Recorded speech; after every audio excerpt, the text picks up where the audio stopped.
স্রোতের অগ্নি পরীক্ষা নিল এবার সার্থক নিজের বাবার অসুস্থতার জন্য। হ্যাঁ বন্ধুরা, ভিডিওতে লাইক দিয়ে দেখতে থাকুন। একের পর এক অপমানের শিকার হওয়ার সত্ত্বেও স্রোত যখন ঠাঁই দাঁড়িয়ে হসপিটালে, ঠিক সেই সময় সার্থক স্রোতকে টেনে হিঁচড়ে বাইরে নিয়ে এসে বলতে থাকে যে তোমার লজ্জা করছে না? তুমি এতটা নির্লজ্জ কী করে, যেখানে কিনা আমি তোমাকে বারবার করে দূর দূর করে হসপিটাল থেকে তাড়িয়ে দেওয়ার কথা ভাবছি, সেখানে তুমি বারবার করে এরকম নির্লজ্জ বেহার মতন হসপিটালের বাইরে কেন দাঁড়িয়ে আছো বলো?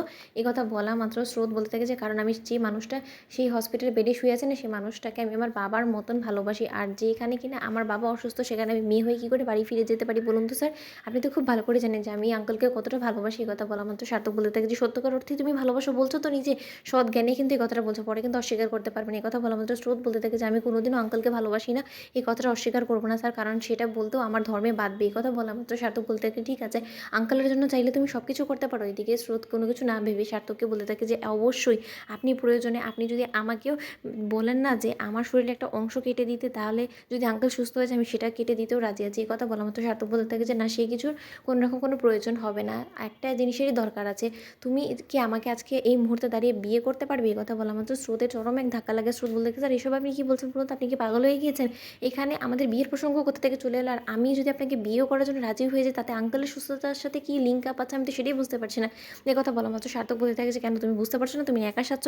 আজকে যা কিছু হয়েছে, যে পরিস্থিতিতে আমার বাবা গিয়ে দাঁড়িয়ে আছে, সেখানে কিসের জন্য এসেছে বলো তো? শুধুমাত্র আমাদের বিয়ের জন্য। না তো তুমি আমাদের বাড়িতে ঢুকতে, না তো তুমি আমার বাবার মন জয় করতে, না তো তোমার কারণে আমাকে এই বিয়ের এরকম একটা প্রবলেমে পড়তে হতো, আর না তো বাবা তোমাকে আমার জন্য পছন্দ করতো। তুমি বুঝতে পারছো না এই সব কিছুর মধ্যে সবথেকে বেশি দায়ী কে? তাহলে তুমি এই সকল দোষ কে করে অস্বীকার করে যাচ্ছ বলো তো স্রোত? তোমার লজ্জা করছে না? এই কথা বলা মাত্র স্রোত বলতে থাকে যে ও আচ্ছা, বুঝতে পেরেছি, এখন সব কিছুর জন্য আপনি আমাকে দায়ী করছেন। সে আপনি করতে পারেন, কিন্তু তাই বলে বিয়েটা একটা সলিউশন না স্যার, সেটা আপনাকে বুঝতে হবে। এই কথা বলা মাত্র সার্থক বলতে থাকে যে আমার কাছে বিয়েটাই একটা শেষ সলিউশন আমার বাবাকে সুস্থ করার জন্য, আমি সেটা খুব ভালো করে বুঝে ফেলেছি।